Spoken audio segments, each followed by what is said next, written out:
Good morning friend, তোমরা সবাই কেমন আছো? আশা করি ভালো আছো। আর ভালো তো থাকতেই হবে, কারণ কি আমার জন্যে, কারণ আমাকে তো সামলাতে হবে তোমাদের।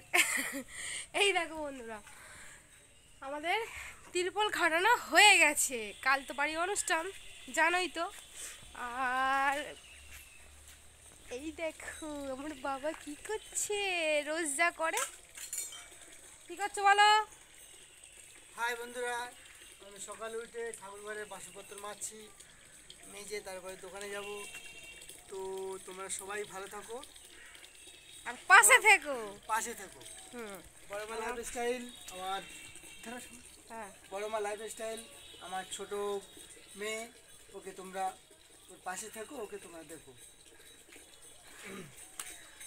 আর এই দেখো একটু ভগবান দর্শন করে নাও সকাল সকাল, ঠিক আছে?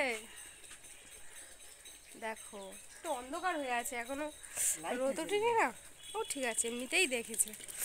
যাই হোক, আমি তো রেডি হয়ে গেছি। হুম, বাড়ি যাওয়ার জন্যে। বাবার আবার তুলসী মঞ্চপ দেখাতে হবে। যতবার ভিডিও করো তোমাদের তুলসী মঞ্চপ দেখাতে হবে। তুলসী মঞ্চ শিব ঠাকুর দিয়ে ফুল দিয়েছে, বলো। তুলসী মঞ্চপে শিব ঠাকুর ধুয়ে ফুল দিয়েছে, ওটা বাবার ইচ্ছে, কোনো মজা নয়। ঠিক আছে, তো চলো ওই বাড়ি যাই। সবাই আবার পড়তে আসবে, কালকে তো ছুটে। তাকে তোমাদেরকে দুটো জিনিস দেখাই।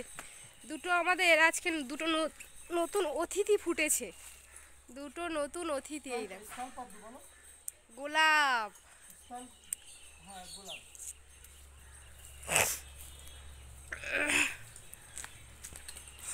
চলো যাই, আমার দেরি হয়ে যাচ্ছে তো।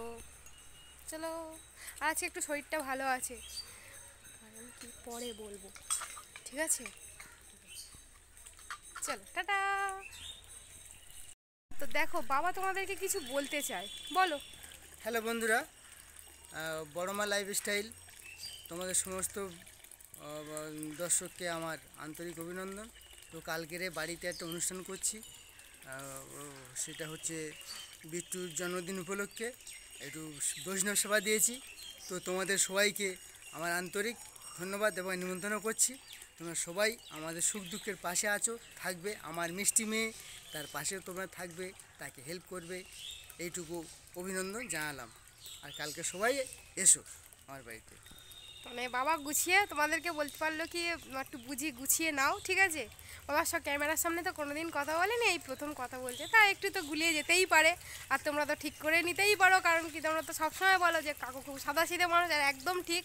হয়তো কোনোদিন তোমাদের সাথে আমার সামনাসামনি কথা হবে, আর বাবারও হবে, তখন বুঝতে পারবে আমার বাবা ঠিক কেমন মানুষ। সবাই খুব ভালোবাসি। তো সবাই চলো, ভালো থাকবে। একদম সবাই ভালো থাকবে, তোমাদের সবাই সার্বিক কামনা করি, শুভ কামনা করি। সবাই ভালো থাকবে ভগবানের কৃপায়। চলো আমার, হ্যাঁ আমার অনেকটাই দেরি হয়ে গেল। আর হচ্ছে তাহলে বাবা তোমাদের নিমন্ত্রণ করে দিল, ঠিক আছে? আমিও তোমাদের নিমন্ত্রণ করে দিলাম, চলে আসবে আমাদের বাড়ি, তালদি বাড়ি আমাদের, ঠিক আছে? শিয়ালদা থেকে ট্রেন ধরবে, একদম ক্যানিং ট্রেন ধরবে, সোজা ক্যানিংয়ের আগের স্টেশন তালদি। চলো এবার ওই বাড়ি যাই, অনেক দেরি হয়ে গেছে, বাচ্চারা হয়তো পড়তে চলে এসছে। তো দেখো বন্ধুরা, মেন রোডে সাইকেল চালাচ্ছি একদম সকালবেলা। আর আমি একটুখানি মানে একজন আমাকে বলছিল ফোন কিন্তু কেড়ে নিয়ে চলে যাবে, আমি যে কিচ্ছু হবে না। হ্যাঁ, তারপর দেখো এত কুয়াশা, তোমাদের একটু ওই বাইরের এটা দেখাচ্ছিলাম যে দেখো কত কুয়াশা পড়েছে। তো ফ্রেন্ড, দেখলেই তো সকালে ওই বাড়ি থেকে আমার এই বাড়ির ডিউটিতে চলে এসেছি। তো ভাবছো যে বোন আজকে এত সাজলো কেন, তাই তো? তারা একটু সেজে নিই। আমি যদিও চুল এরকম করে রাখতাম, আমার বর এরকম করে দিত। আর গরমের সময় ও বাবা, সে আর বলার কথা নয়, আমার মনে যেন ন্যাড়া হয়ে, আমার খুব গরম। যাই হোক, তো সকালে দেখলে তো বাবার সাথে কথা বললে, আর বাবা বললো তোমাদেরকে আসতে, তা তোমরা এসো কালকে। আর তোমাদের সাথে একটা জিনিস শেয়ার করার আছে আমার, সেটা হচ্ছে কাল তো হচ্ছে ওর উদ্দেশ্যে যখন বৈষ্ণব সেবা দেয়া হচ্ছে, তাহলে ওকে তো আর মাছ মাংস দিলে ওটা ভালো হবে না। ওই ওকে নিরামিষ খাবারই কালকে সব দেব। আর বলেছিলাম যে তোমাদেরকে যে একটা কেক এনে সন্ধ্যেবেলা কাটবো, কিন্তু ভেবে দেখলাম কেকের মধ্যে তো ডিম দেয়া আছে, ওই জন্য কেকটা কাল না কেটে যদি বৃহস্পতিবার কাটি কেমন হয় এটা তোমরা কমেন্টে জানাবে, ঠিক আছে? আর আমার যা কাজ থাকে তাই সব করেছি, ঠাকুর পুজোও দিয়েছি। এখন বাজে কটা জানো? এখন বাজে 2:13 আর আমি আমার খাবার সবে খাচ্ছি। এই দেখো একটু ডালিয়া করেছি, আবার বলে বোন তুমি রোজ রোজ ডালিয়া খাবে, কি করে বলো তো, আমার ভাত খেতে ভালো লাগে না, ঠিক আছে? আর সবচেয়ে বড় কথা এই সকালের রান্না হয়ে যায় তো, আর এমনিতে আমার ভাত খেতে না, আমার এই বাড়িতে কোনো জিনিসই খেতে ভালো লাগে না, কিন্তু বেঁচে থাকার মতো চলার মতো যতটুকু না করলে নয়। আবারও সেই একই রকমভাবে সেই আলুর সাথে টমেটো আর শুকনো লঙ্কা দিয়ে ভালো করে মেখেছি, ঠিক আছে? এই দিয়ে একটু খেয়ে নিই, তারপর তো বাড়িতে গিয়ে আবার খাই আমি। যাই হোক, এই বাড়িতে আমার কিছুই খেতে ভালো লাগে না। আর একটা কথা বলি, হ্যাঁ সেজেছি, আমি তো বলেইছি যে আমার যখন খুশি মন হবে আমি তখন সাজবো। দেখো কাল আমার শরীর খারাপ ছিল, একটা জিনিস শুধু আমি এটাই মনে করি, দেখো আমার ভালো থাকার মূল্যটা দিতে হবে, জানো তো? আমি সবসময় এটাই মনে করি। কাল তো আমার শরীর খারাপ হলো, কেউ আমাকে একবারও জিজ্ঞাসাও করলো না যে তোমার কি হয়েছে, একবার যাই বউটা কী করছে না করছে, সে খেয়েছে কিনা, কেউ আমার নেই খোঁজ নেওয়ার, ঠিক আছে? একমাত্র আমার বাবা মা ছাড়া, তা বাবা মা তো আর ফোনেতেই খোঁজ নেবে, তারা তো আর এখানে আসবে না, ঠিক আছে? আর তো সারাদিন ওইভাবেই আমার কেটেছে।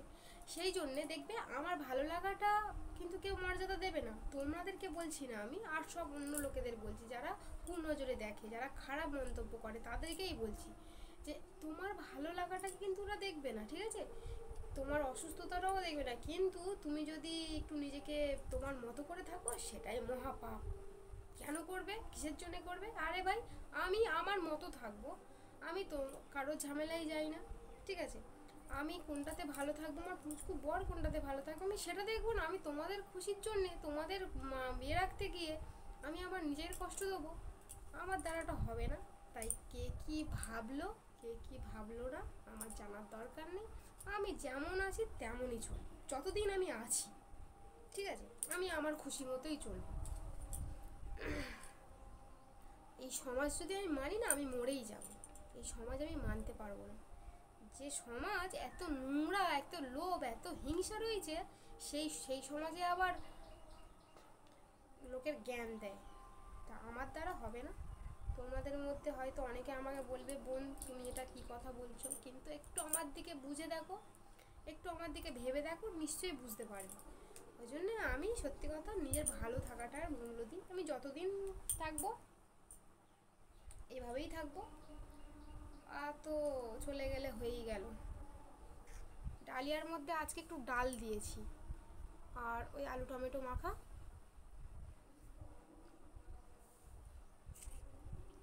খারাপ লাগে না, মোটামুটি ভালোই লাগে। এবার বলবে বোন তুমি রোজ রোজ ডালিয়া খাও, কি করবো? চলো খেয়ে নিই, আবার তো এই একটু পরে পড়তে আসবে, 4টে থেকে পড়তে আসবে, ওদেরকে পড়াবো। কালকে অনুষ্ঠান, কাল তো ছুটি দেবো এদেরকে, কাল আসবো না, কিন্তু বিকালের দিকে এই বাড়িতে আসবো, কারণ এই বাড়িতে একদিন না আসলে আমার ঘুম হবে না, আমি শান্তি পাই না। বাড়িতে এসে সন্ধে টন্ধেগুলো তো দিয়ে যেতে হবে, লাইট ফাইটগুলো তো জ্বেলে দিয়ে যেতে হবে, ওই জন্যে কাল খুব আনন্দ হবে, আর যা হবে তোমাদের সাথে সবটা দেখাবো, ঠিক আছে? চলো খেয়ে নিই আমি, ঠিক আছে? সব কথাই ঠিক আছে, মনটা এরকমই একটু মানিয়ে নিও, ঠিক আছে? আবার ঠিক আছে। হরি বল হরি বল। ইসকন প্রতিষ্ঠাতা আচার্য ছিল প্রভুপাদ, তাঁরই আশীর্বাদ আজকের এই প্রোগ্রাম। আর স্বামীজি শ্রী শ্রী জয়পতাকা স্বামী গুরু মহারাজের আশীর্বাদে আজকের এই অনন্ত কোটি ব্রহ্মাণ্ড যে সারা বিশ্বের ইসকন পরিচালনা শ্রী অভয়চরণ অরবিন্দ ভক্তি বিনোদ স্বামী প্রভুপাদ, তাঁরই অনুপ্রেরণায় স্বামীজি শ্রী শ্রী জয়পতাকা স্বামী গুরু মহারাজের অনন্ত কৃপায় আজকের এই অধিবাস। ব্রহ্মণ